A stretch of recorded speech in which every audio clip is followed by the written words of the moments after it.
I'm Rod Serling. You're listening to The Zero Hour. Suspense. I'm the Whistler.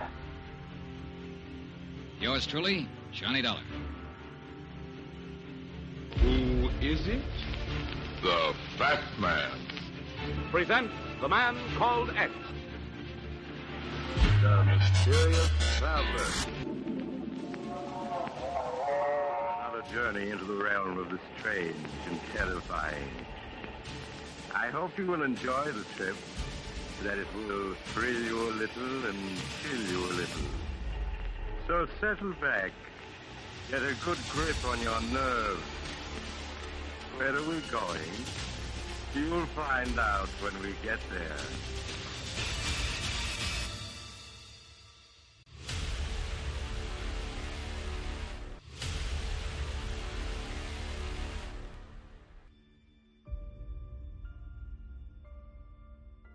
Hello everyone, and welcome to Drama and Theater, brought to you by Duane Old Time Radio. Drama and Theater features some of the best programs from the golden age of radio, including Escape, The Fat Man, Suspense, The Whistler, Zero Hour, Yours Truly, Johnny Dollar, and many, many more. Before we start today's drama, if you enjoy what I'm doing, let me ask you to subscribe to my channel. Subscribing is 100% free, and you will receive notifications on new posts. Lastly, if you have a moment, write a short 1 or 2 sentence review or give a rating on your preferred podcast service. A positive review or rating would help me out a lot. And now, on to the drama, and thank you for your support as always. The Zero Hour is here. We're going to have it's a 5-part series. 5-part story, rather, of The Zero Hour. So we're going to air The Zero Hour this week, the first 3 episodes this week, and the last 2 episodes next week. But this one is titled Face of the Foe, and The Zero Hour is narrated by the great Rod Serling. For The Zero Hour, there are very conflicting dates for when these stories aired, but The Zero Hour itself aired from 1973 to 1974. I'm Rod Serling. You're listening to The Zero Hour. Rest your eyes.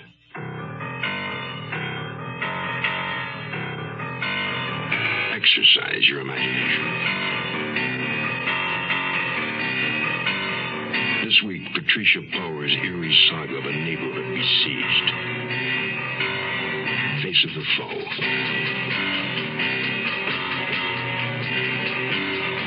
Starring Jessica Walter, Joseph Campanella, and Judy Carne.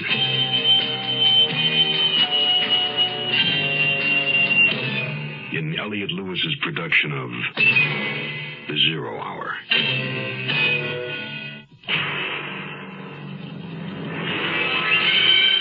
Mutual Broadcasting System presents The Zero Hour. Sponsored in part by Beechnut Chewing Tobacco, V8 Vegetable Juice, and Camphor-Phenique.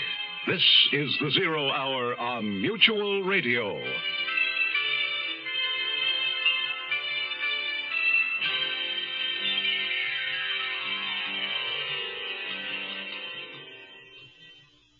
This week, A Winter's Tale, set in a pleasant residential neighborhood in the Canadian city of Montreal, where 2 attractive young women share a cozy, stylish apartment, their workaday problems and pleasures, and their dreams and uncertainties of the future. For Nicole Nugent, there's the question of whether or not she should marry the budding young novelist Christopher Galloway. For Laura Prescott, still smarting from a broken love affair, there is her current plan to start a beer garden restaurant to put her penchant for German cooking profitably to work. But for Nicole Nugent and Laura Prescott, there will soon be a far more immediate and vital concern. There's a psychopath loose in the neighborhood. He's murdering people. And his victims all are women. Our story, Face of the Foe, begins after this word. Josephine, open up! It's me, Napoleon Bonaparte, Emperor of all France, much of the civilized world and Louisiana if the deal falls through. Quick, Pierre. Hide in the closet. Napoleon must not find you here. Coming now, Pete.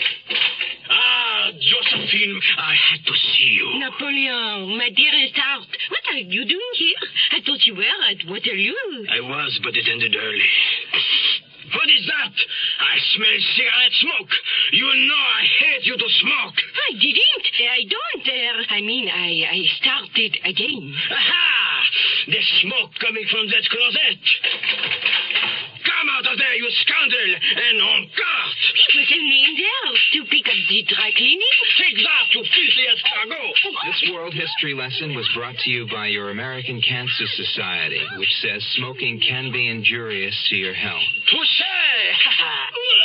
In more ways than one. Asphalt and concrete, neon and steel. Nowhere, anything real. Bolted doors on the houses. Shutter doors on the hearts. Broken dreams in the concrete. Murder dreams in the steel. Grief in the darkness. Grief in the space. Picture this. A cool, blustery winter's evening in the city of Montreal. In front of a cozy fire in the living room of their shared apartment, Nicole Nugent and Laura Prescott sit over their after-dinner coffee. Till Eulenspiegel. How does that sound to you as a name for my restaurant? Till Eulenspiegel? What is it? It's not a what is it, it's a who is it. A collection of satirical tales were written about him back in the 1500s. He was kind of a German hippie of his time. Liked to play tricks on the establishment, including innkeepers. Now that you've told me, it's a great name. But will the customers know who he is? His legend will be proclaimed on a plaque outside the door and on the back of our menu. I just hope this place I have an appointment to see tomorrow turns out to be as ideal as it sounds. It's a delicatessen restaurant with modern equipment, even an area at the side for outdoor tables and chairs, and it's right across from the university. A beer garden should have great appeal to college students. It sounds perfect. How come the owner is giving it up? He's retiring. What time is your appointment with him? Not until late tomorrow afternoon, so I have to try to get my mind off it. I'm going to a movie with Amy tonight. Want to join us? No, thank you. This is the kind of evening to curl up in front of the fire with a good book. Especially if the man you're in love with is too busy writing one to curl up with you. I take it Chris is on a deadline. Again. I'm not sure I want to marry a man who's already married to a typewriter. I wouldn't hesitate too long if a man like Christopher Galloway loved me. Be careful on your way out. You may run into the man in apartment 4. Oh, I hope not. All we knew of the man in apartment 4 was the name on his mailbox, T. Oliphant. He'd moved in a month ago. A tall, stooped, cadaverous-looking character with a bald, high-domed head and a gray prison pallor look to his skin. Every time Laura and I encountered him in the lobby, he looked at us through his thick lensed glasses in a way that gave us both the creeps. A cold, sneering look, as though we were reacting to something that thoroughly disgusted him. He's a woman hater. I'm sure of that. Sybil Hepworth thinks he's the mad bomber. It's ridiculous to even ask where Sybil Hepworth gets any of her ideas. But where did she get that one from? Well, you know how he's always carrying a brown carton under his arm when he goes out? And she says she hears him hammering on something in his apartment all the time. So she figures he's in there making bombs. You know Sybil. Sybil Hepworth was our apartment house busybody. Unfortunately, her apartment was right across the hall from ours.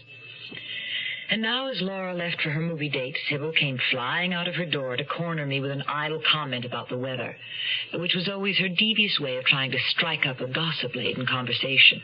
Real wintry night out, isn't it? Yes, it is. Not fit for man or beast. But I notice it didn't daunt Miss Prescott none. She must have a very important engagement to go out to a night like this. Very. She's a beautiful girl. Used to see her going out all the time with a gentleman friend.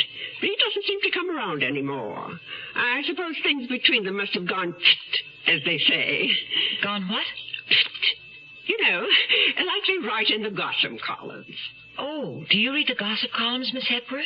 I shouldn't think you'd have the time. Good night. I'd long ago reached the conclusion that Sybil Hepworth moved her bed out into the lobby at bedtime. But she was right about one thing. It was a real wintry night outside. I stirred up the flames in the fireplace, kicked off my shoes, and settled down on the sofa with my book. It was a murder mystery, a good one. I was so absorbed in the story I was reading that the sudden frantic pounding on the door gave me a start that nearly sent me out of my skin. Who could it be, and what was wrong? No one had rung the buzzer. Whoever it was, how had they gotten in? I was almost afraid to open the door, but the urgent hammering went on like a cry for help. I turned the catch and cautiously opened the door. The colorless, terrified face of a woman peered in at me. Please let me in. Someone's after me. My daddy was a mighty fine man. He taught me a thing or two. A woman can hurt, so you stay on your guard. And beechnut's the tobacco you chew. Them times we'd go fishing, my daddy and me. He'd tell me everything he ever knew. You go after big mouth in close to the bank. And beechnut's the tobacco you chew. Around here, beechnut's the word for chewing tobacco. And it's been that way, father and son, for a long, long time. What's the secret? It's the way beechnut just keeps getting better. Like beechnut's a lot moister these days, with more taste and less stems. Big improvements. You ought to try today's beechnut chewing tobacco. And now I'm a daddy with a son who's full grown, and I tell him a thing or two. Scared money don't win. Evil women drink gin, and beechnut's the tobacco you chew. We'll return to our story in a moment. Here's a tip from your Better Business Bureau. A household move is always a difficult undertaking, but it can be particularly unpleasant during the summer. Pickups and deliveries are more likely to be delayed then because the demand on moving companies is at a peak. One way to minimize such problems and save a substantial amount of money, too, is to move yourself. However, there are a few things to think about before you go out and rent a truck or trailer. Are you and your helpers physically up to carrying your heaviest furniture in and out of houses? If you need a large trailer, is your car up to towing it? Rental trailers are cheaper than trucks, but less advisable for long hauls with heavy loads. You should also take into consideration the additional wear and tear on your car and allow for greatly reduced gas mileage. Unless a driver is accustomed to pulling a camp trailer, hauling a load of furniture may present problems, especially in parking. Sure, you want to save money, but be sure you know what it means to do it yourself. A consumer tip from your Better Business Bureau.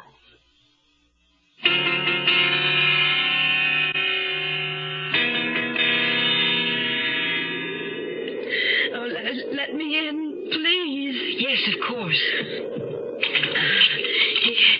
He was right behind me, all the way down Winnicott Road. You're safe now. I've locked the door. Oh, thank you. Thank you. Come in and sit down. I'll get you some brandy, and then you can tell me what happened. With shaking hands, she put the armful of sheet music and books she was carrying on the coffee table and sat down heavily on the sofa. A big, ungainly woman with a round, childlike face framed by black sausage curls. In her late 30s, I figured, and well-to-do, judging by the pastel mink, velvet pantsuit, and pearl necklace she was wearing. I went into the kitchen and poured a generous measure of brandy into a glass, noting by my watch that it was 10:30. And at that moment, I suddenly remembered something that sent a shiver of fear down my spine. Only 4 nights ago, a woman had been found strangled inside a garage on Winnicott Road. Thank you, Miss Nugent, Nicole Nugent. I'm Kathleen Windsor. I live on Winnicott Road, close to Queen Mary. I was on my way home. And someone was following you? Yes. He followed me along Côte Saint-Luc from Girouard and then down Winnicott. I crossed the street, and he crossed right behind me, getting closer and closer. How frightening. I knew I couldn't reach my house, so I turned and ran down Phoebe Lane. Did he come after you? Yes, he stopped for just a minute, and then I heard him coming. That's when I ran in and started pounding on your door. Oh, thank heaven you were here to let me in. But how did you get into the lobby without ringing the buzzer? Well, I didn't have to ring. The door wasn't locked. Oh, that's what I was afraid of. We've been having trouble with the lock on that door. I guess the janitor hasn't fixed it yet. Well, you'd better see that he does. But I am grateful that it was still broken tonight. Perhaps I should call the police. Could you give them any description of the man? No. I just ran when I heard him getting closer. I only glanced at him once when I crossed the street on Winnicott before he came across after me. What did he look like? Kind of short, I think, with a dark coat. I couldn't really see. It was dark and he was in the shadows.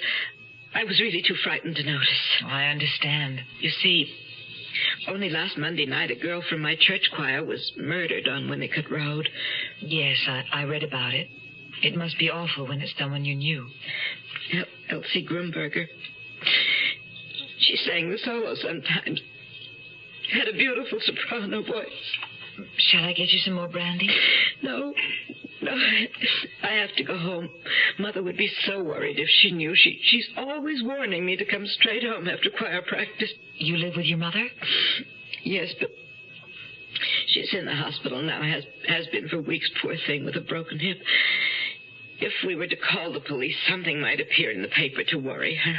I don't think you have enough of a description to be of any help to them. And I'm sure the man isn't still hanging about. Oh, dear, I hope not. To tell you the truth, I'm frightened about walking home from here. Oh, but I won't let you walk home alone. I'll go with you. Oh, that's very kind, but do you really think you should? I mean, that means from my house back here, you'd be walking alone. Now that she mentioned it, the idea didn't exactly appeal to me. We were in definite need of an escort. And almost at once I thought of Mr. Matrai, the janitor. If he were home, he wouldn't mind, I was sure. I remembered his telling me how he liked to take walks at night. There he is now. In just a few minutes, you'll be safely home. Oh. Hello, Mr. Matrai. This is so good of you. No trouble at all, Miss Nugent. This is Miss Windsor. She lives just down the street on Winnicott Road. Thank you ever so much for coming to our rescue, Mr. Matrai. A sudden suspicion dawned on me. Was Kathleen Windsor just imagining things? Had a man actually been following her, or was it only wishful thinking? She was close to 40, I was sure of it. But when it came to men and mother, it appeared she was just a naughty little girl. Mr. Matrai's broad, swarthy face remained expressionless at all of the fawning and giggling Kathleen Windsor couldn't seem to refrain from. Your things are on the coffee table, Miss Windsor. Don't forget them. Oh, yes, my music. I'm going to be singing a solo this Sunday. Are you a church-going man, Mr. Matrai? Yes, I go to church every week. As the three of us came out of the apartment, I saw the door across the hall furtively closed. I knew that Sybil Hepworth had had her eyes and ears open. A full moon rode high behind a veil of clouds. We walked quickly, heads down against the wind, and arrived at Seabury House in a few minutes' time. A doorman in maroon and gold livery tipped his hat to Kathleen Windsor, swung the outer door open, and admitted us into the inner sanctum. We rode a whispery, silent elevator to the 4th floor, walked down a thickly carpeted, softly lit hall to a plum-colored door numbered 415. We waited while Kathleen Windsor searched her purse for her keys, found them, and opened the door. Won't you please come in for a moment? Both of you. Just to see that everything's all right. Yes, of course. Just for a moment. He might have gotten into my apartment somehow. No, that does not seem very likely to me. It would be very difficult to get past that doorman and through a locked door. But we'll make certain you're safe before we leave. Won't we, Mr. Matrai? Of course. Mr. Matrai patiently looked into every corner and cupboard and checked the window leading to the fire escape. There is no one here. You do not have to worry. But the other rooms, Mr. Matrai, would you mind? He went into the kitchen, the bathroom, and Kathleen's mother's room, looking behind curtains and doors and the clothes hanging in closets. Finally, we walked together into the room that I knew at once belonged to Kathleen Windsor.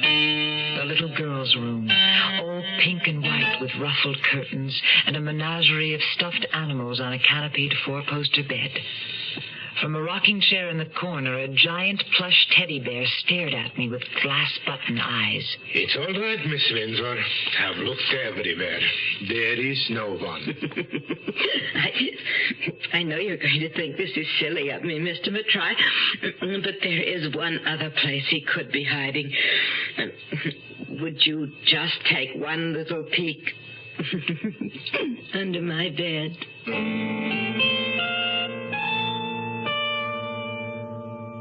Hey, what you got there?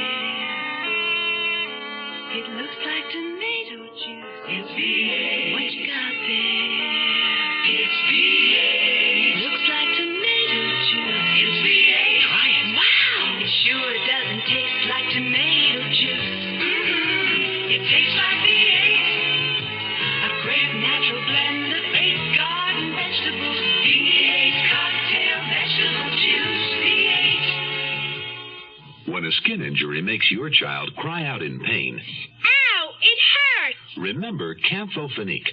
Camphofenique is the multi-purpose family medication that instantly stops the pain of minor cuts, scrapes, burns, even cold sores and fever blisters. Camphofenique gently penetrates skin injuries to kill germs, protect against infection, helps nature heal skin injuries. Camphofenique, the penetrating first aid medication, stops pain instantly. Camphofenique. The 0 Hour continues after this. Be prepared. Are you ready to get going? Be prepared. Are you ready to take the lead? 'Cause if you ain't, who'll take care of the futures of our sons?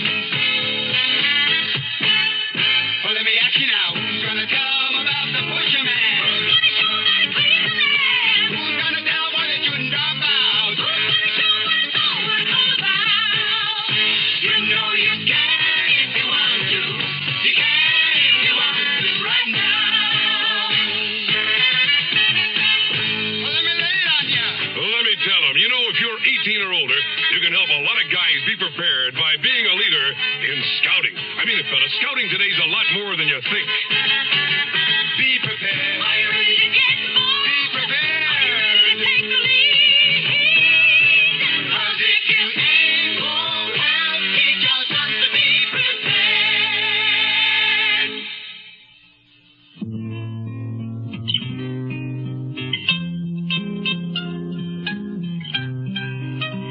In retrospect, my adventurous evening with Kathleen Windsor seemed rather ludicrous. I was looking ahead to the following evening when that struggling young novelist, Christopher Galloway, would tear himself away from his current literary effort long enough to take me out to dinner.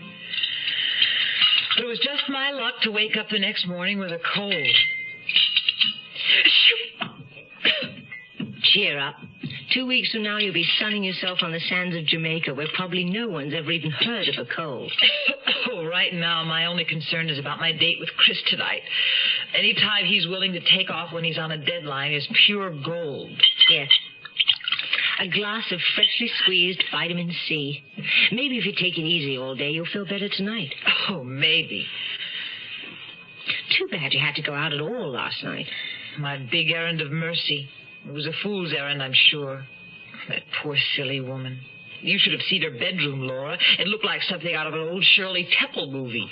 Well, from what you've told me, I guess her mother just never let her grow up. Her mother should have seen her last night, giggling and fawning over poor little Mr. Matry. How was Mr. Matry taking it? He didn't say anything after we left. You know how quiet and polite he always is. I caught him staring at her a couple of times, though.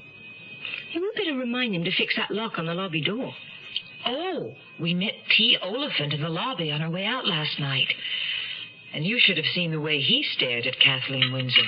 I've seen the way he stares at me, and that's enough. It was strange. He looked her up and down with that awful sneer of his. Maybe he doesn't approve of women in mink coats. A mink and an apartment at Seabury House.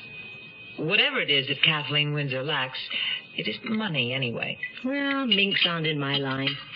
All I want is a nice-going little restaurant. I hope this place I'm seeing today will be it. Keep your fingers crossed. I will. That's about as much activity as I feel up to. It was a long, cold day. Even bundled up under blankets on the sofa in front of a roaring fire, I couldn't stop shivering. I kept trying to get Chris on the phone, but the line was always busy. I knew he had the receiver off the hook. Another annoying habit of his when he was in the throes of creation.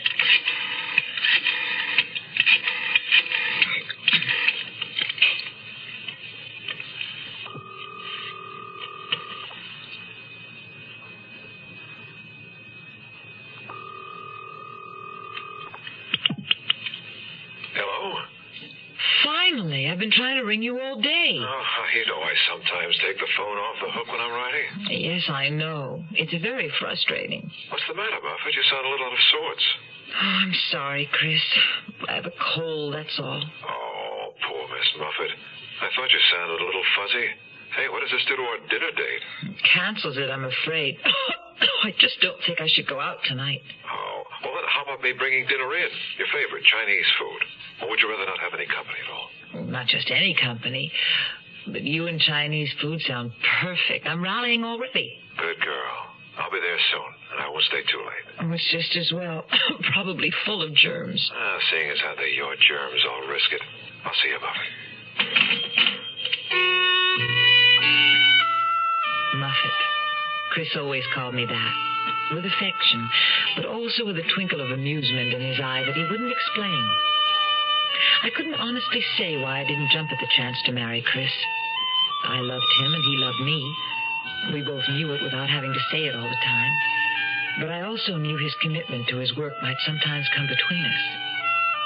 Was that the real reason I put off saying yes? Right now, with the man of my life due any minute, I thought I'd better try to make myself as appealing as anybody with a cold of the nose could be. About all I could manage was a touch of eye makeup and a few strokes of the hairbrush. At least it took some of the lackluster from my eyes and returned a little of the sheen to my hair. Hello, darling. How's my Muffet feel, huh? I'll live, especially now that help's arrived. With provisions. Here we are. Beef, wonton, lobster, shrimp, fried rice, pineapple chicken, and pork chop suey. Sounds fantastic, even to my poor dull taste buds. Hey, where's Laura? I brought dinner for 3. Well, she should be back any time. She went to check out a location for her restaurant. It sounded perfect. Oh, good. Well, let's get everything all ready. She may be in the mood for a celebration when she comes in.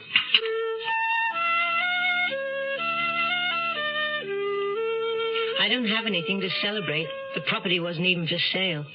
Not for sale? But I thought you talked to the owner on the telephone. Well, I thought I did, too. I told him he'd called me in answer to my ad. But he swore it wasn't he who called.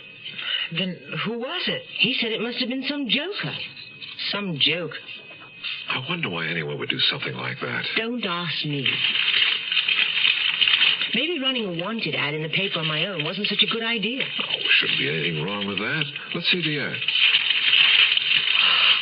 Oh, my God. Nicky, what's the matter? What is it, Buffett? That story in the paper. Look what it says. I pointed to a small news item at the bottom of the page. Woman found strangled was the headline.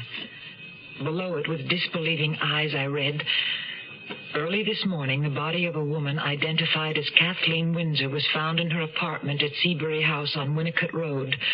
She'd been strangled.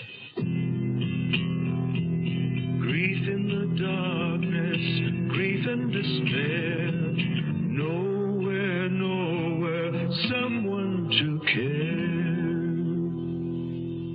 You are listening to Mutual's presentation of The Zero Hour. Your Heart Association presents Maureen Stapleton and Martin Balson. A red blazer with brass buttons. Oh, it's great. Open the other birthday present. It feels like... Well, what is it? A sphygmomanometer. Spig what? Sphygmomanometer. I can take your blood pressure with it. Oh, just when I need it. Well, it's your 40th birthday. I'd like to celebrate 50 more.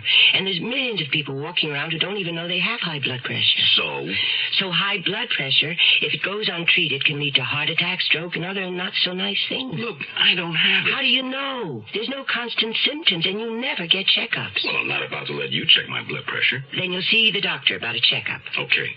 Good. Then I'll return his spare So this was a trick, huh? I thought of it after reading a Heart Association booklet on high blood pressure. You want to read it? Your free copy of your Heart Association booklet on high blood pressure is waiting for you. Why not pick it up? Just another service you support when you give to the Heart Fund. Make heart health your #1 cause. Young I may be, but still I'm a man, just trying to eat, and I'll do what I can to find me a place where I can be free. Get ready for life, be free as the sea. Oh, where do I go from here? Where do I go from here? I'm finished with school, but what will I learn? Don't want to get trapped, want to see things instead of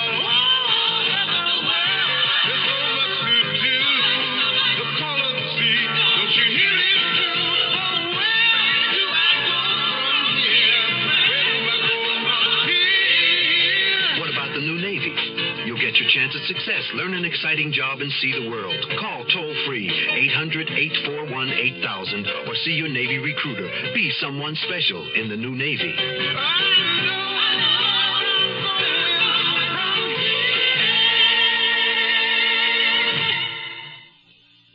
Tomorrow at this time, rest your eyes and listen here to this week's continuing study in suspense, Face of the Foe. I'm Rod Serling, and this is The Zero Hour. This episode brought to you in part by Beechnut, V8, and Campo Felipe. This is The Zero Hour on Mutual Radio.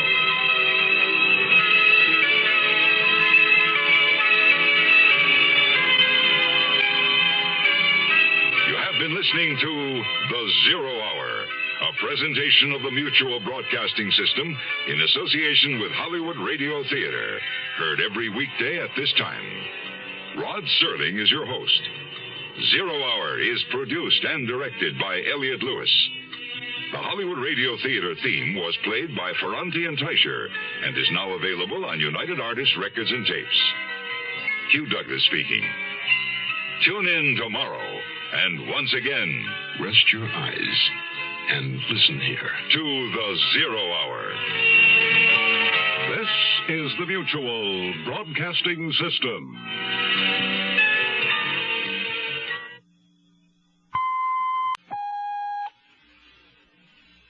I'm Rod Serling. You're listening to The Zero Hour. Rest your eyes.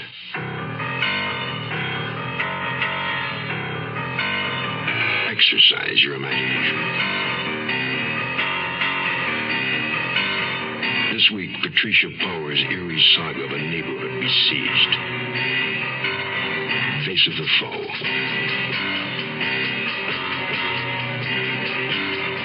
Starring Jessica Walter,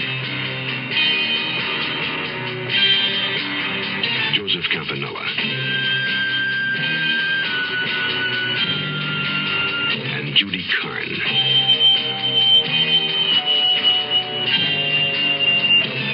In Elliot Lewis's production of The Zero Hour.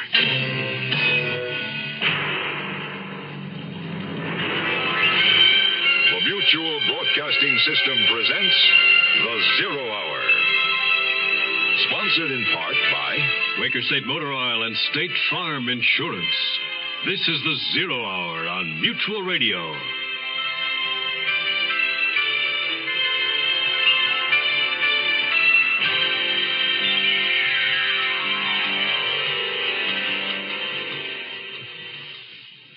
Ordinarily, the greatest winter concern for Montreal residents is hockey.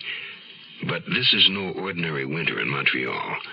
Only the climate is as usual, and Canadians have learned to deal with inclement weather. But in one particular neighborhood, there's something outside more terrible than snow. or so it would seem to young Nicole Nugent. She enlisted the company of the gentle-mannered janitor of her building to join her in walking an hysterical woman, one Kathleen Windsor, safely home.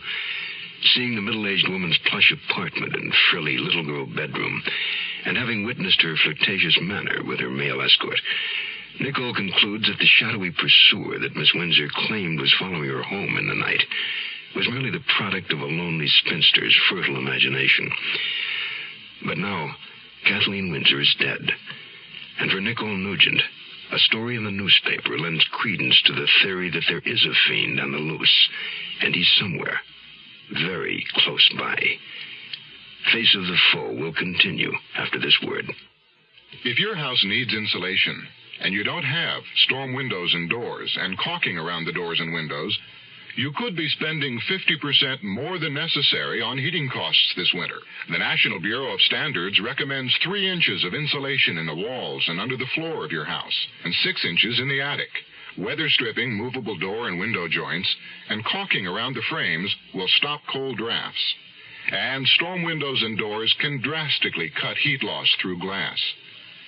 While you're thinking about heat loss, hot water pipes lose a lot of their heat going through cool basements, unless they have an insulated wrapping. So think seriously about spending a little money to save quite a bit. You will also save on short fuel supplies. For more information about cutting heating and cooling costs, send for a copy of the fact sheet Home Energy Savers. It's free from Consumer Information, Pueblo, Colorado, 81009.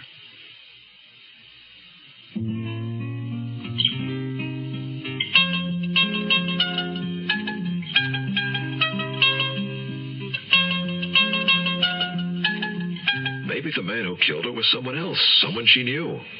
Why do you say that? Well, how did he get in? She wouldn't open a door to a stranger, would she? Especially if she had really just escaped from a man following her. Chris is right, Nicky. It doesn't make sense. It must have been someone she knew. Which means it doesn't have anything to do with you and what happened last night. So try to put the whole thing out of your mind. I'll fix us all a drink. And then I'm going to say goodnight, Buffett. Let you put that poor stuffy head of yours to bed. Bed was one thing, but sleep was another. My head began to throb. I didn't know whether it was from my cold or the image I couldn't keep out of my mind. Kathleen Windsor with her little girl curls and big blue please-like-me eyes, lying lifeless beneath the ruffled canopy of her 4-poster bed, under the sightless glass-button stare of the giant plush teddy bear in the corner. The sudden ring of the telephone startled me. Laura was evidently sleeping too soundly to hear it. Lucky Laura. Hello? Miss Prescott. No, this isn't... Where is she? Who is this? Is she out with a boyfriend? Who is this calling? I'll call again. Who was that, I wondered? As far as I knew, Laura had no man in her life. And the man on the phone, whoever he was, sounded like someone she wouldn't want to have in it. In the morning, I mentioned what happened. Norman Roxburgh. I'm sure that's who it was. Only what a nerve. Calling and asking questions about my business. As if he had a right to know. Who is he? Just someone in my restaurant administration class. Just hang up on him if he calls again. But it seemed I'd barely gotten settled on the sofa and begun to drowse off when Laura gently shook me awake. Sorry, Nicky, but I'm afraid you're going to have company. Oh, no. Who? Your Aunt Emily. She just phoned. I tried to put her off, but you know your Aunt Emily. I wouldn't trade my Aunt Emily for a round dozen of anybody else's aunts. And granted, she was a little eccentric. Some people might even say crazy. The truth of the matter was, she was just gloriously herself. A blithe spirit. Unfortunately, though I was only 24 and she was close to 70, just listening to Aunt Emily took more energy than I was up to in my present condition. You sound like a frog, dear. But never mind. They turn into princes, you know. As bad as I felt, I had to admit the sight of Aunt Emily was like a spring tonic. Lately, she'd been attending Sunday feasts at the Park Avenue Hare Krishna Temple. She loved the food, the incense, the dancing, the hand-clapping, and she generally dropped in at our apartment afterward, swathed in a sheet, with tilax painted on her forehead, and 108 japa prayer beads adorning her scrawny neck. Today, however, she'd just come from her regular attendance at St. Simon's Church, for which she wore the slightly more conventional attire of a jaunty bright wool cape over knickers and argyle knee socks. Laura, do you suppose I could have a drop or two of brandy? Of course. We'll all have some. Be good for Nicky's cold. I had some shocking news at church today, and I'm quite unstrung. What news, Aunt Emily? Murder. The second member of our church choir in a week. First Elsie and now Kathleen. Kathleen Windsor sang in the choir at your church? And now she's been strangled by someone, the same as Elsie was. And both of them on Winnicott Road, where I live. Oh, Aunt Emily. I know. It's a bit unnerving. Everybody in the choir warned me to be careful. But I told them no one would bother killing an old woman like me. I've been getting some strange vibes from Kathleen lately. What do you mean, vibes? She just wasn't herself. She was usually so quiet and subdued. A good little girl, as her mother would say. But these past few weeks, something had really turned her on. She started acting all nervous and giggly. Probably because her mother was away in the hospital. She felt free for a change. That must have been it. I can't think of anything else it could be. You don't suppose she could have found a boyfriend? Heavens, no. Kathleen was deathly afraid of men. Only what, Aunt Emily? I remember one Sunday a month or so ago, just after her mother went into the hospital. Kathleen didn't stay after church for choir practice. Was that unusual? Very. She never missed choir practice. And as it happened, I had to skip that Sunday, too, because of a cold. I had a throat as froggy as yours, Nicky. No good for singing. Well, so what happened, Aunt Emily? Well, I was walking home, and about a block away from church, I could swear I saw Kathleen Windsor in a car with a man. There's a little town in western Pennsylvania called Oil City where they make peace of mind. They put it up in quart-sized green and white cans and ship millions of them all over the land to people who don't want to worry about their cars. This peace of mind for car owners is called Quaker State Motor Oil. The folks who make it are experts, men who really know motor oil, because that's been Quaker State's specialty for over 50 years. Quaker State starts with the finest natural petroleum the earth provides, 100% pure Pennsylvania-grade crude oil. Then they put it through step after step of refining and fortify it to fight heat and rust and dirt and wear and give your engine the protection it needs. Quaker State Motor Oil. Who says you can't buy peace of mind? Quaker State your car to keep it running young, to keep it running. We'll return to our story in a moment. Your Heart Association presents Stiller and Mira. Honey, I'm going to test you. Mm-hmm. Now, if you have high blood pressure, what are the things you should do? Watch your weight. Right. Follow your doctor's instructions on smoking. Yeah. Take your medicine. Good. Get plenty of rest. Terrific. Hey, honey, let's stay home tonight, huh? And exercise, but don't overdo it. Right. We'll stay home tonight, okay? Okay? Yeah, and you got to rest before you get tired, right? Exactly. So we'll stay home tonight, okay? Okay, we'll stay home tonight. Terrific. Hey, wait a minute. What? You don't happen to have high blood pressure, do you? Me? Of course not. I had my checkup at the doctor. I'm terrific. And I made an appointment for you. Why? Because I love you. And only a doctor can tell. Another way to protect your loved ones is to give to the Heart Fund.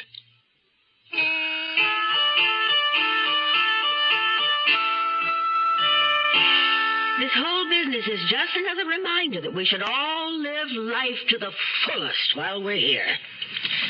So hurry and get rid of that cold, Nicky, and give that man of yours a kiss for me when you see him. I will, Aunt Emily. Don't disturb yourself, dears. I'll see myself out. Oh, he wore flowing robes and sandals, and he came with love for flourish of her cape, she pirouetted across the room and was gone. I was glad it was winter, with the streets frozen over with snow and sleet, and Emily had temporarily stored away her favorite mode of transportation, a gleaming red motorcycle. I spent the rest of Sunday catching snatches of fevered sleep. Monday morning, I felt slightly more human, but not quite up to my job as secretary to the principal of Kensington School for Girls. When Laura left for work, I called in sick and went through my ritual of lighting the fire in the living room, bringing a blanket and Kleenex in from the bedroom, and curling up on the sofa again. I didn't stay curled up long.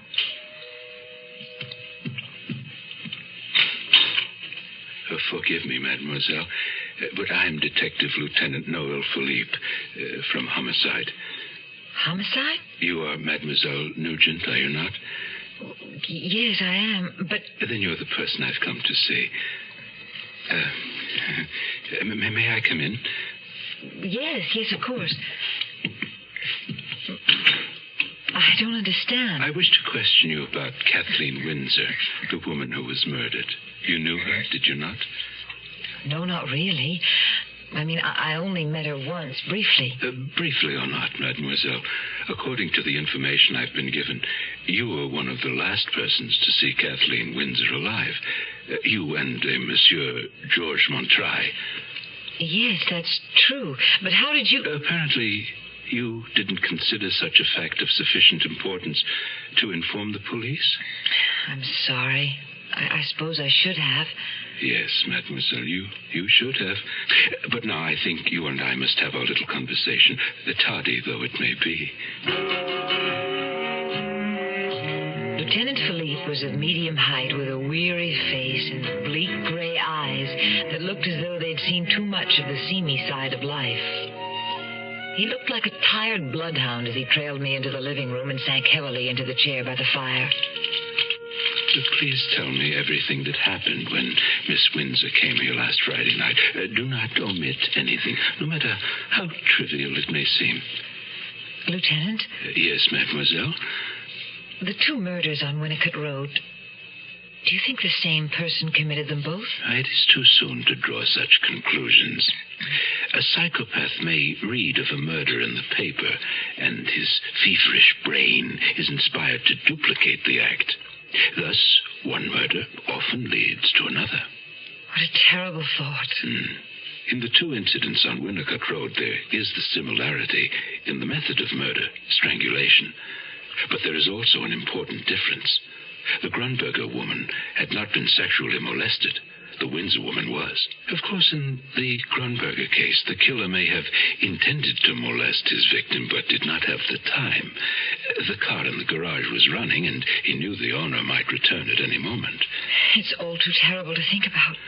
Yes, murder is never pleasant to contemplate, mademoiselle. But in the event of two murders of women in your immediate vicinity, I suggest you must give it some thought. Oh, yes, we will. We'll be careful. There is sometimes a sexual element in murders by strangulation.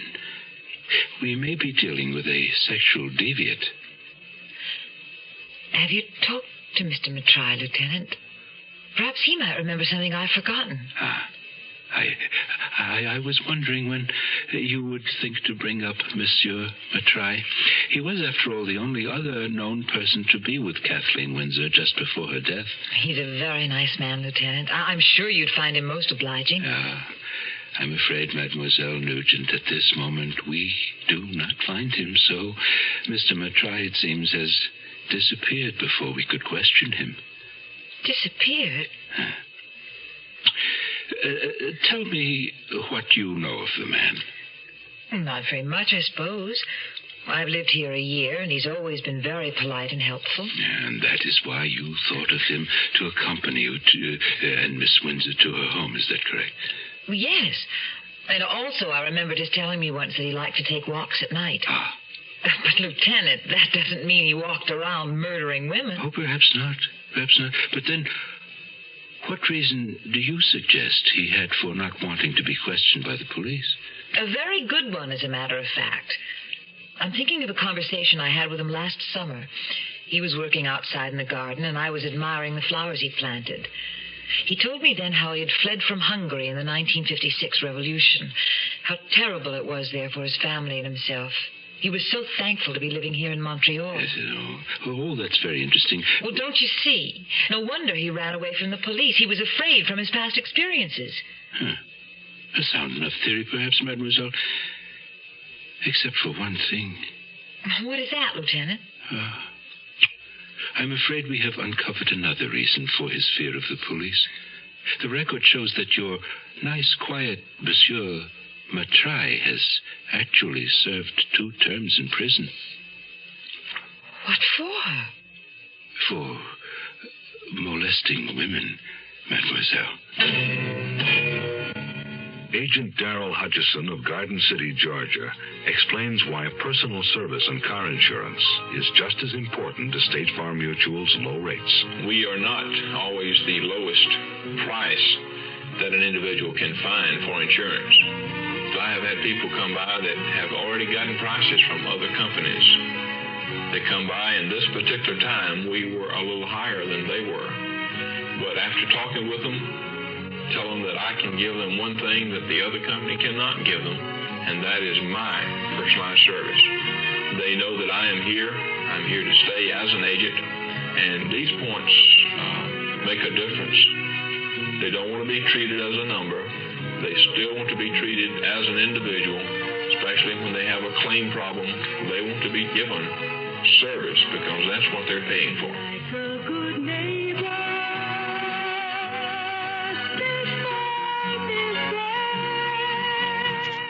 The Zero Hour continues after this. Young I may be, but still I'm a man. Just turned 18 and I'll do what I can to find me a place where I can be me. Get ready for life, be free as the sea. Oh, where do I go from here? Oh, where do I go from here? I'm finished with school, but what lies ahead? Don't wanna get trapped, wanna feel free instead. All over the world, there's so much to do. The call of the sea, don't you hear it too? Oh, where do I go from here? Oh, where do I go from here? What about the new Navy? You'll get your chance at success, learn an exciting job, and see the world. Call toll-free 800-841-8000 or see your Navy recruiter. Be someone special in the new Navy. I know where I'm going from here.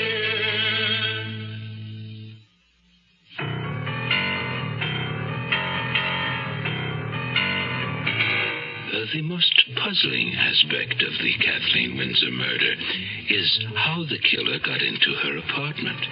There was no sign of forced entry, which leads to the obvious conclusion that she willingly opened the door to whomever it was. And do you think it might have been George Matrai? He had witnessed the type of woman she was and knew that she was alone in her apartment. He could very easily have returned and gained admittance on the pretext that he wanted to be certain everything was all right. And you think she would have let him in? Mademoiselle, have you not been insisting all along that he was not the type that anyone would take to be a murderer? Lieutenant Philippe had made his point. He lifted himself wearily out of his chair, reclaimed his battered hat, and left me with the information that a man would be stationed at our building in the event that George Matrai returned. When I finally crawled back into my cocoon by the fire, I was shivering again, but this time it wasn't from the cold. Luckily, Chris chose just the right moment to cheer me up with a phone call. Stop trying to blame yourself, Muffet. You had no way of knowing about Mr. Matrai. Maybe he isn't a murderer. Maybe he's just a sweet little dirty old man. Oh, Chris, I'm so glad you called. Well, I figured you might need a little cheering up. And how about continuing the treatment with a night out this Friday, if you're feeling okay by then? If I'm not okay by then, I'll never be. Guy and Lisa have invited us to a play and a buffet supper at their place afterward. Sounds like the perfect cure for a shut-in. What's the play about? Oh, something written by a friend of Guy's, a comedy. Just as long as it isn't a murder mystery. Even if the play were disappointing, an evening with Lisa and one of her buffet suppers could never be. She was a friend from my school days, and Chris had become as fond of her as I was. Lisa had met and married Guy Sabarin less than a year ago. Unfortunately, neither Chris nor I liked the man, but we'd learned to tolerate him for Lisa's sake.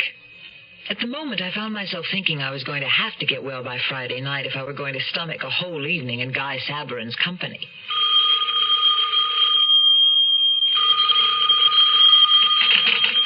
Hello? Aunt Emily, Nicky. How are you feeling? Oh, getting better, and you? Splendid. Nicky, I was wondering, do you suppose Laura will be willing to bake a birthday cake for me? I'd pay her for the ingredients, of course.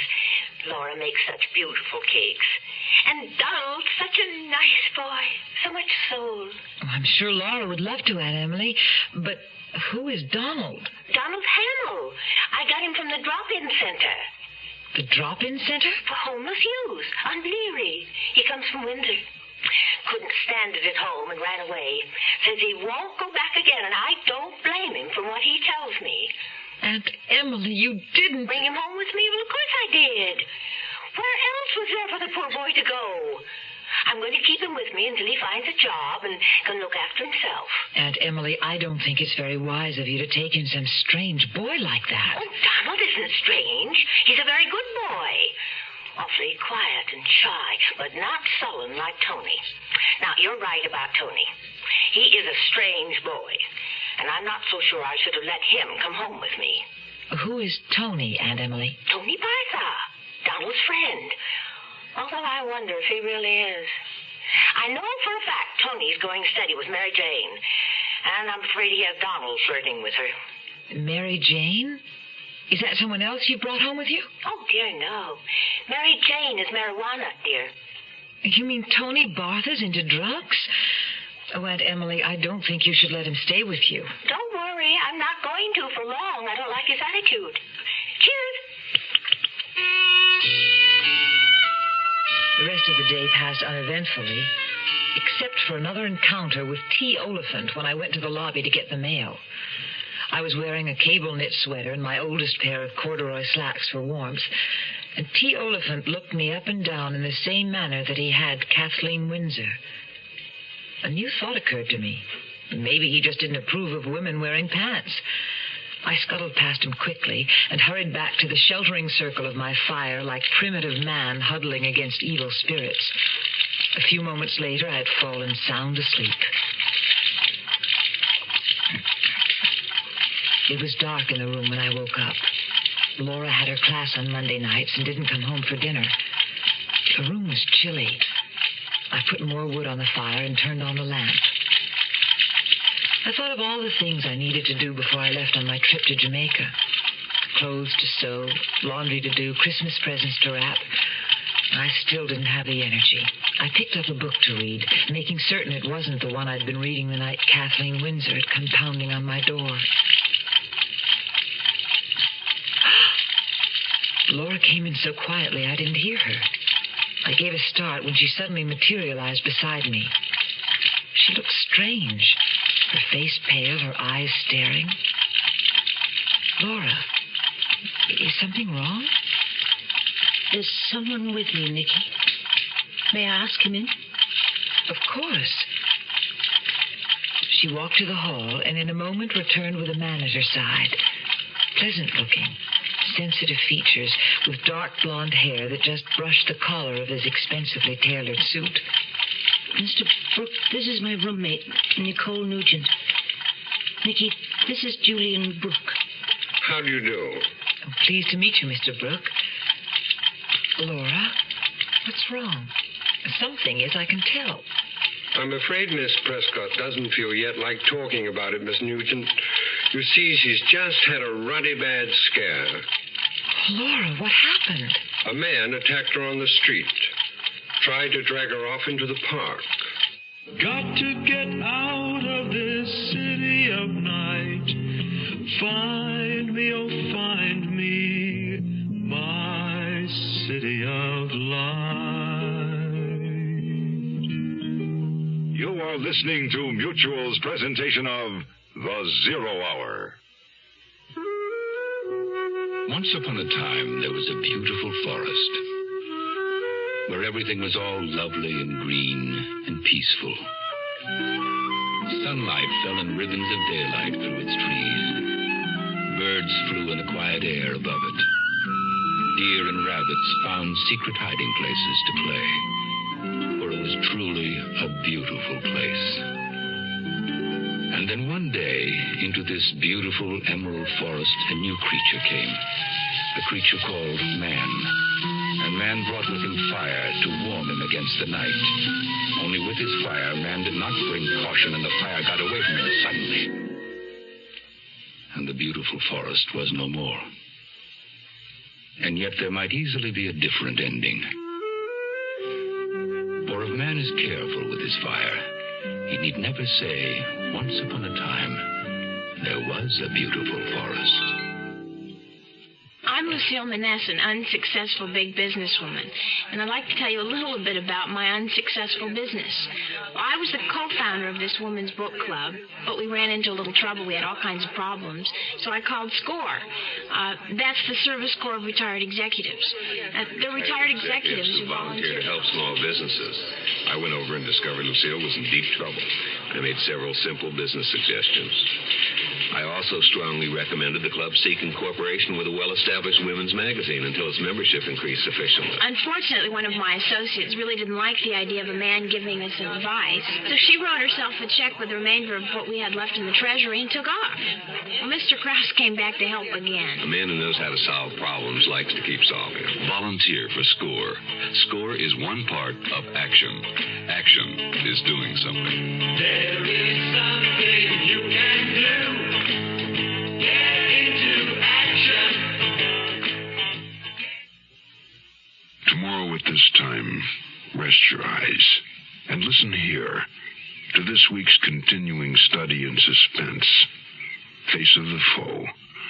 I'm Rod Serling, and this is The Zero Hour. Today's episode brought to you in part by Quaker State Motor Oil and State Farm Insurance. This is The Zero Hour on Mutual Radio.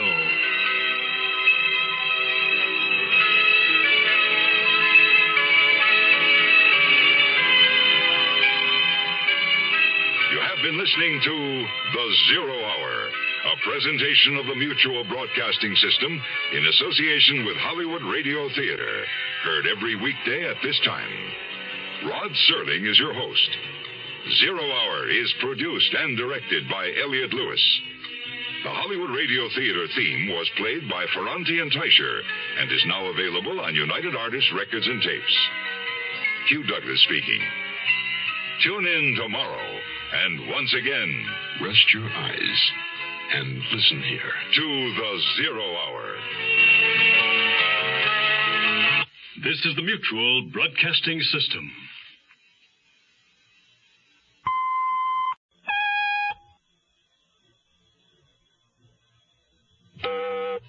I'm Rod Serling.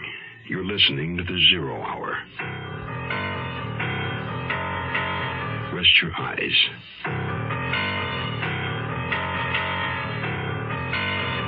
Exercise your imagination. This week, Patricia Power's eerie saga of a neighborhood besieged. Face of the Foe.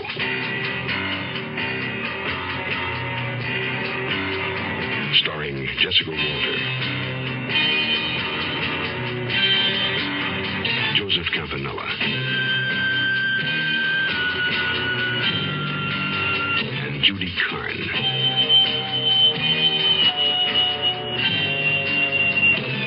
In Elliott Lewis's production of The Zero Hour.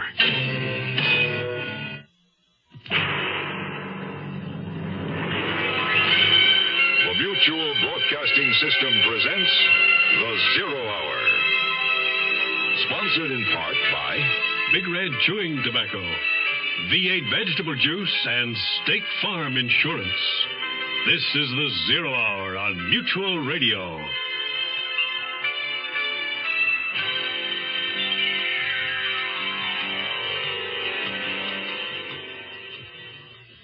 Winter in Montreal.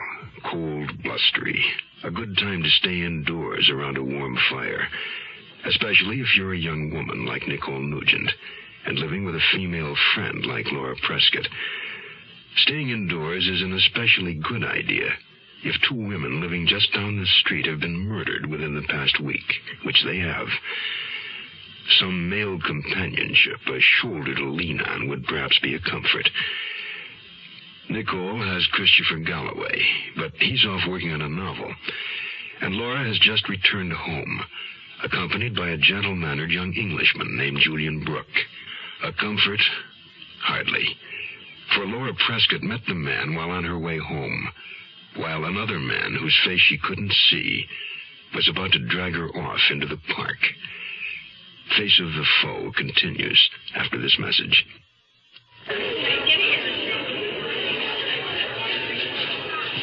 $3 billion a year. That's the amount lost through shoplifting and theft in American stores annually.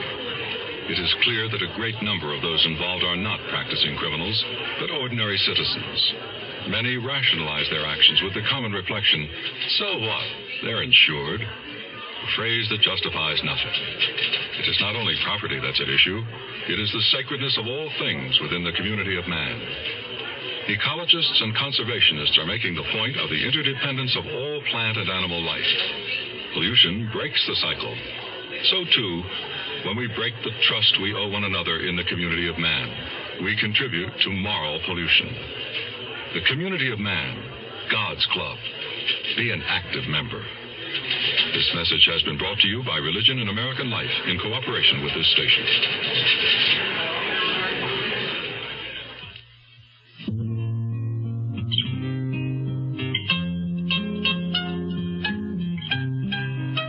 I was sick. My body ached. My head was throbbing. And then Laura was there, back from her night class. White as a sheet. I got sick all over again. A man attacked her on the street and tried to drag her off into the park. Oh, Laura, how dreadful. Are you all right? Yes, I'm all right. Thanks to Mr. Brooke. You tell her about it, will you, Julian? After I pour you some brandy. Thanks, Nicky. I'm just a bit shaky, that's all. Mr. Brooke? Yes, I could do this by myself, thank you. Now, tell me. Well, I was driving on Côte Saint-Luc, there along the park, between Godfrey and Winnicott Road, when suddenly I saw this woman on the sidewalk struggling with a man. I braked my car quickly and dashed out to help her. That was a risky thing to do, but thank God you did.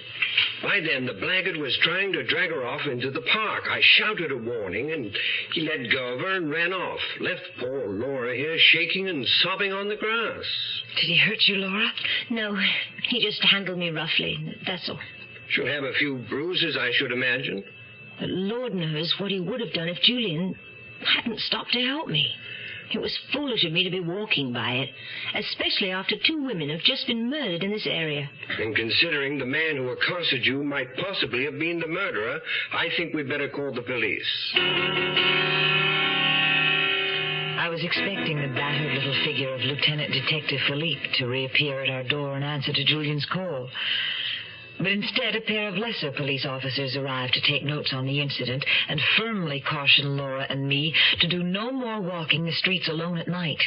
Later in the week, I was especially glad that Julian Brooke had come into Laura's life, because Norman Roxburgh, the obnoxious man in her restaurant administration class, was still giving her trouble.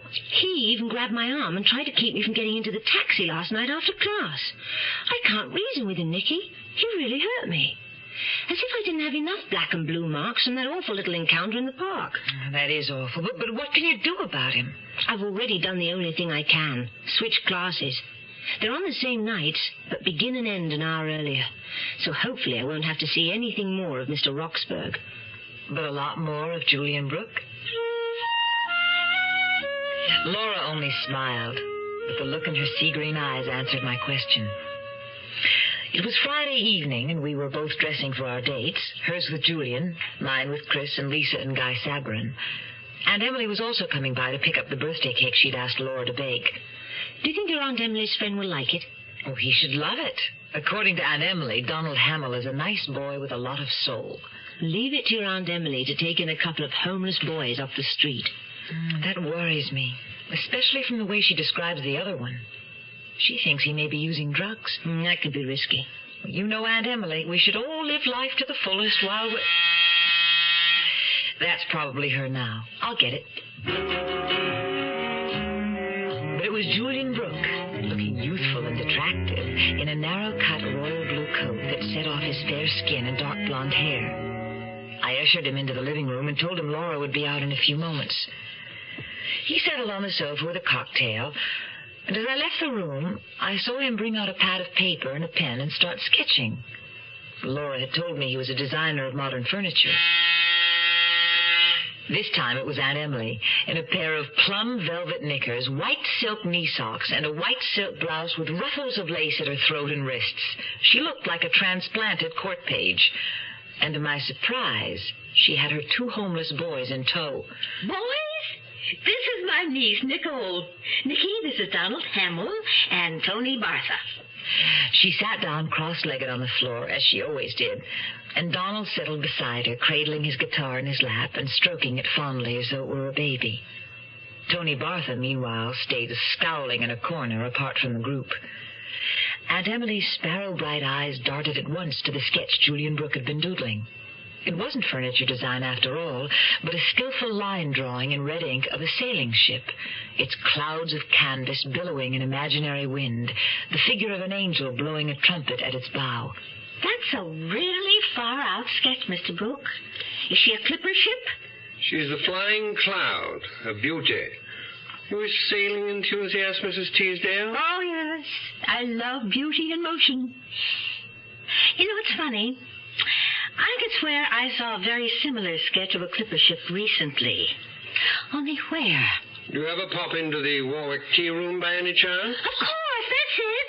I go there sometimes after church for Sunday brunch. They have a whole wall of clipper ships, all done in red ink, as it happens. Precisely.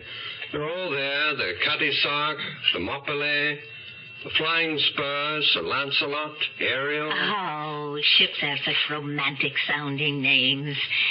I must think of a magic, exciting name for my motorcycle. What do you think, Nicky? I'm sorry, Aunt Emily. I'm only glad it's winter and you're not riding that thing. Lovely girl, my niece, but so conservative. Aha! Let's hope this is that man of yours. I'll bet you he could think of a name. It was Chris with Guy and Lisa. They made a striking-looking couple. Lisa was a statuesque blonde with a Valkyrian profile, her thick golden hair braided into a coronet, adding a queenly touch to her Earth Mother figure. Guy Sabrin was lean and suave-looking, his dark satyr face set off by a pair of bushy brows that curled upward like the horns of a devil, and a carefully groomed black Van Dyke beard. A devil's beard. What, Aunt Emily? That detective investigating Kathleen Windsor's murder. He's been asking me to describe the man I saw her with in the car that day, and I couldn't for the life of me remember what he looked like. But seeing Mr. Sabrin reminded me. He had a Van Dyke beard like mine? Yes, Mr. Sabrin. The man had a beard like yours. Exactly like yours. Here's tobacco chewing, truck driving Dave Dudley for Big Red Chewing Tobacco. Chauffeur in a big machine rolling all day. How sweet it is with Big Red. Going up to New Orleans on time all the way. How sweet it is with Big Red. You notice it everywhere. More folks chewing Big Red Chewing Tobacco. Truck stops and the coffee's hot and conversation's fine. Hey, Mike, watch things like out Route 59. Then you pass Big Red around and the fellas take a chew. How sweet it is with Big Red. You ought to try Big Red Chewing Tobacco. It's moister, smoother, more satisfying. Got a taste of its own that keeps on tasting good all chew through. Climb on board. Start chewing Big Red Chewing Tobacco soon. How sweet it is with Big Red. We'll return to our story in a moment.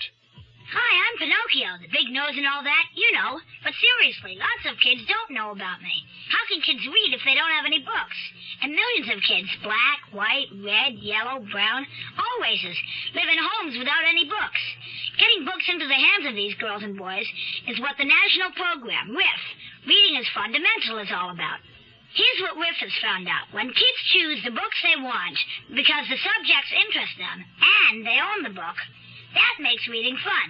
And when reading is fun, it's just fundamental. Books widen a kid's world and their abilities and their whole life. Every community needs RIF. Find out what you and RIF can do in your community. Just like RIF, Smithsonian Institution, Washington, D.C., 20560. That's RIF, R-I-F, Smithsonian Institution, Washington, D.C., 20560. Right now. If America's to grow up thinking, reading is fundamental. With the apartment full of people and the whole neighborhood nervous about the recent murders, leave it to Aunt Emily to say the wrong thing at the wrong time. You have a devil's beard, Mr. Sabarin. Please, Mrs. Teasdale, it's a Van Dyke or a space beard if you like, but don't call it a devil's beard. You'll frighten my wife. She's perfectly right, darling. You do have a decidedly satanic look. I have some very special good news to relate later tonight. Haven't I, Lisa? Oh, what is it? Can't you tell us now? No. I've bought a special bottle of champagne to open with supper after the theater. My news will have to keep until then. Chris and I exchanged a look. It was going to be a typical Guy Sabarin evening. His tickets to a play written by his friend, followed by his big news over a bottle of his champagne. He had to be the big shot. The last big news he'd had to share with us was the announcement of his promotion to senior salesman with the distillery firm he worked for. He had bought Lisa a mink coat to celebrate. That was Guy Sabarin's one redeeming quality in my eyes, his almost slavish devotion to Lisa. Well, your celebration may keep, but Donald's won't. Some of the boys and girls from the drop-in center are coming to share that beautiful cake you made, Laura. Have you thanked Miss Prescott, Donald? Donald? Oh, please, Aunt Emily. He doesn't have to. I was happy to do it. Donald is painfully shy, I'm afraid. But not when it comes to his music. Why don't you thank everybody with a song, Donald? That lovely one you wrote. It always makes me cry. It's called City of Night. Go ahead, Donald. Asphalt and concrete, neon and steel. Nowhere, anything real. Bolted doors on the houses. Shutter doors on the hearts. Broken dreams in the concrete. Murder dreams in the steel. Grief in the darkness, grief and despair. Nowhere, someone to care. Got to get out of this city of night. Find me, oh find me, my city of light.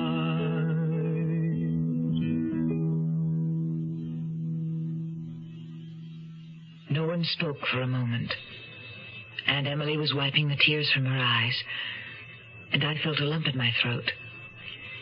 I'd found myself thinking about poor Kathleen Windsor alone in her apartment, the lonely, love-starved prey of a depraved killer. Then I looked at Donald and saw his sensitive mouth begin to tremble and moisture brimming in his own eyes. Donald's not used to people being good to him. My thoughtful Chris moved over to talk to the boy, while Laura put the cake in a hat box for Aunt Emily to carry home. It seemed Aunt Emily was right about Donald Hamill. He was a nice boy with a lot of soul. She was equally right about Tony Bartha, who had done nothing but stand in the corner and look sullen the whole time. I didn't care much for his attitude either. The so-called comedy by Guy Sabarin's friend turned out to be a dismal tragedy. But Lisa's buffet dinner was more than making up for it. If there was any humor in that comedy, I'm afraid it was too sick to live. Of course, the rising young novelist Christopher Galloway is a far better judge than an unpublished amateur playwright like myself. Well, I've never written anything more than an occasional postcard. But I judged the play tonight to be an unqualified bomb. I guess you're right. My old buddy missed the mark with that one. Darling, why don't you bring out your champagne now? Right. We've been waiting all evening for this big news of yours, Guy. It's worth waiting for, I promise you. Here we go. Very special champagne for a very special occasion. Oh, look at those beautiful bubbles. And I'm ready to toast, if you'll just tell us what we're toasting. A toast to my beautiful wife, Lisa, who is soon to make me a father. Oh, Lisa, that's wonderful. Congratulations, Guy. Now, that is big news. Ah, that isn't all. I have a little something else that's a surprise to Lisa as well. A small present, my love, in honor of the occasion. Guy, what is it? Open it and see.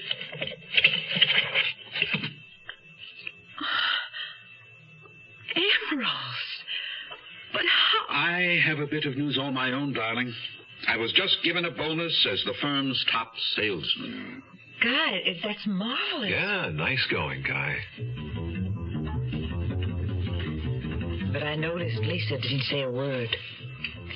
She stared at the emerald necklace for a long moment, then quietly snapped the case shut and put it away. While Chris humored Guy, I followed Lisa into the bedroom. Oh, Lisa, you're worried about something. It's not the baby, is it? Oh, no. The baby's the most beautiful thing that's happened. Then what is it? It's Guy. He worries me. A mink coat, an emerald necklace. We can't afford such things. But Guy explained. First his promotion, and now a bonus. He's making all that up. I know he is. He didn't get promoted. And there hasn't been any bonus. That's what worries me so, Nicky. Where is Guy getting so much money?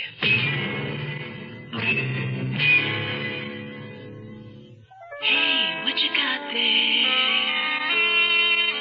It looks like tomato juice. It's V8. What you got there? It's V8. Looks like tomato juice. It's V8. Try it. Wow. It sure doesn't taste like tomato juice. It tastes like V8. A great natural blend of 8 garden vegetables. V8 cocktail vegetable juice. Certainly, State Farm has been one of the most competitive companies when it comes to rates. State Farm agent Bob Westbrook talks about car insurance value. But I think even more important than rates to most people is the service they know they're buying. With State Farm, you're in a position to get more service from more agents throughout the entire country than any other company in the industry.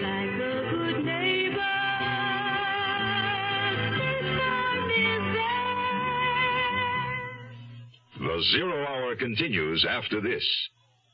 Charlotte, I'm home. The supper's not ready, Chester. Should I go back to the office? No, stay. Well, what are we having? Tuna casserole. Sure. We had tuna casserole last week. It's the same one. There was some left over. I'm not hungry. You said we have to start watching our pennies. I would rather starve than eat tuna casserole again. Well, when we got married, you said you loved tuna casserole. And before you get married, you love everything. Oh, I'll put it on a different plate. Maybe it'll taste different. Charlotte, you know I hate tuna casserole. Well, close your eyes and pretend it's steak. Sure. Well, why don't I close my eyes and pretend I'm a retired millionaire and you're the galloping gourmet? Gourmet. Social Security can't help Charlotte's cooking, but it can help Chester's retirement plans. Today, nearly 17 million retired workers and their dependents are getting Social Security retirement benefits. And for nearly everyone 65 or over, Medicare benefits are available to help pay hospital and doctor bills. For more information, call your nearest Social Security office.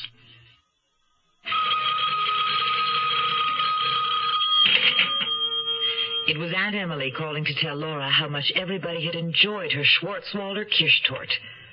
Donald had had a successful party with the kids from the drop-in center.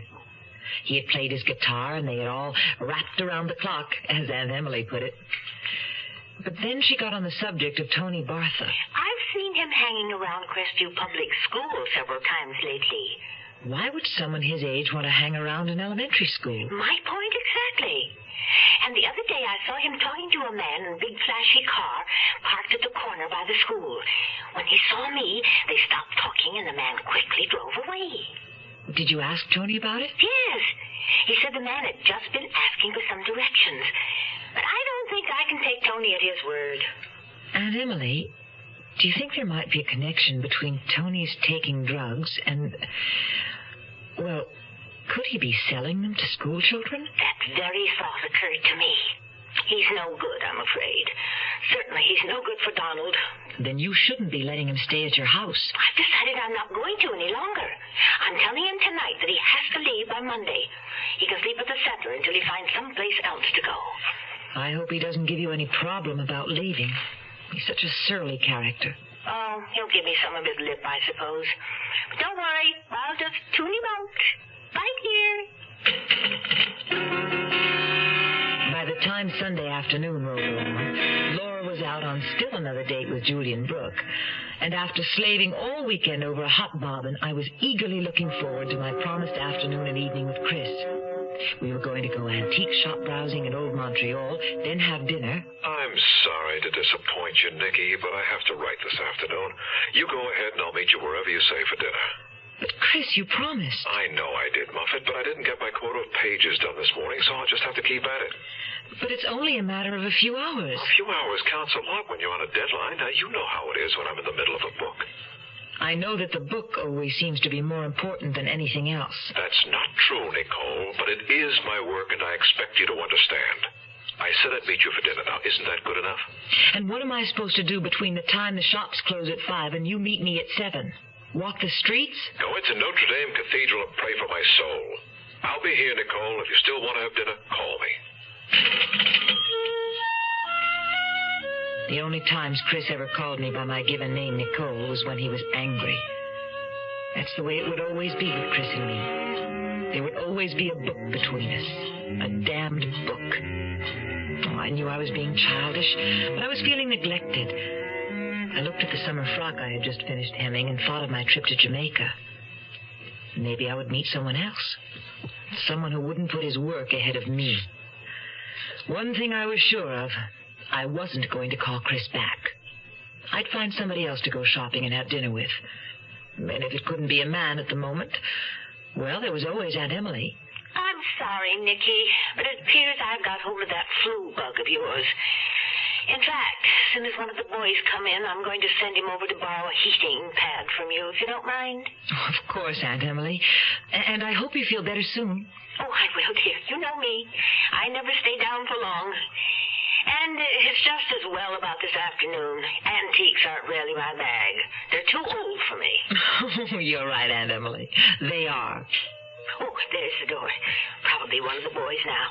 Ciao, dear. So I stayed home, watched TV, and cooked myself a lonely hamburger for dinner. Too stubborn to call Chris and apologize. Neither of the boys had showed up to borrow the heating pad for Aunt Emily, so I decided to take it over to her myself. Perhaps I could cheer her up a little, I thought. But I knew it was far more likely it would be she who cheered me up. Feeling depressed over my quarrel with Chris, I gave no thought to my walking alone to Winnicott Road. Aunt Emily's apartment building was on the corner. The main entrance was on Coast Saint-Luc, but I always used the side door on Winnicott. My aunt's apartment was on the main floor, number 3. I was about to knock when I noticed the door wasn't quite closed. The boys probably hadn't closed it on their way in. I'd tell Aunt Emily to caution them not to be so careless.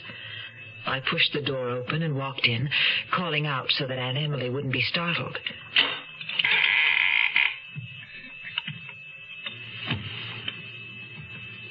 Aunt Emily? Aunt Emily? It's Nicky.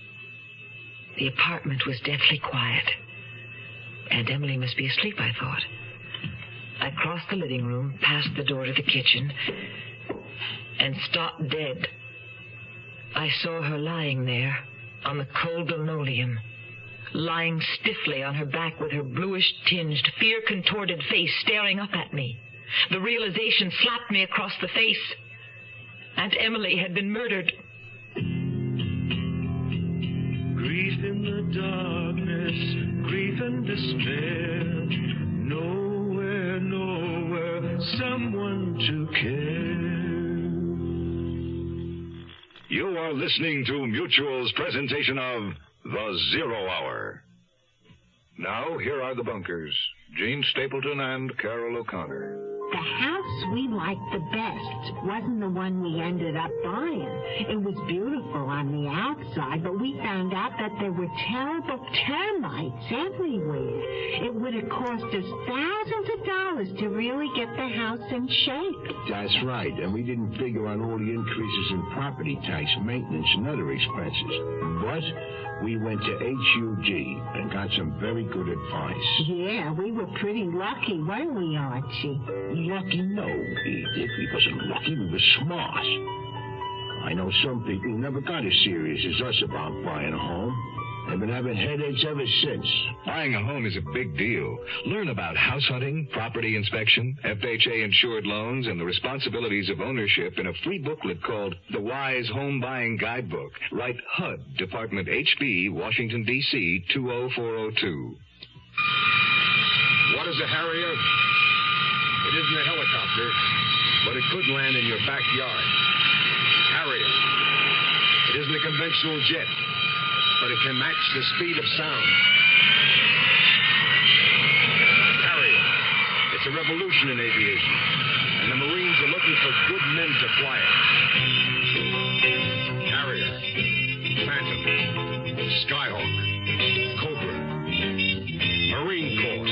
If you're a college man thinking of aviation, think Marine Corps and talk to the Marine officer who visits your school. The program is PLC Air, and there's no campus training.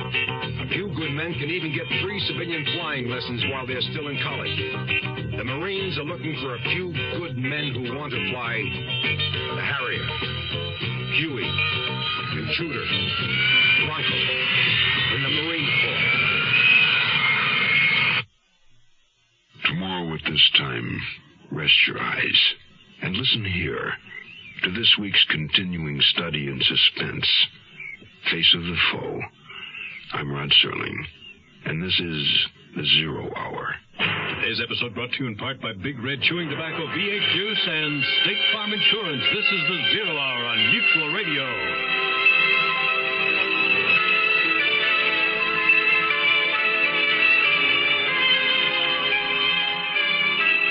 Been listening to The Zero Hour, a presentation of the Mutual Broadcasting System in association with Hollywood Radio Theater. Heard every weekday at this time. Rod Serling is your host. Zero Hour is produced and directed by Elliot Lewis. The Hollywood Radio Theater theme was played by Ferranti and Teicher and is now available on United Artists Records and Tapes. Hugh Douglas speaking. Tune in tomorrow, and once again, rest your eyes and listen here to The Zero Hour.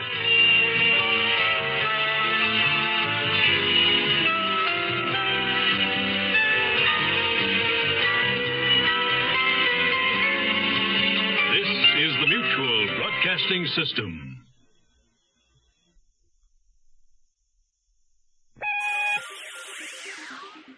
Thank you for listening to and showing your support for my podcast. If you would like to receive notifications of when new episodes are posted, please subscribe to my channel. Subscriptions are 100% free, and they really help me get an idea of how I'm doing. Well, hope you enjoyed, and until next time, stay safe, wish you well, and as always, peace.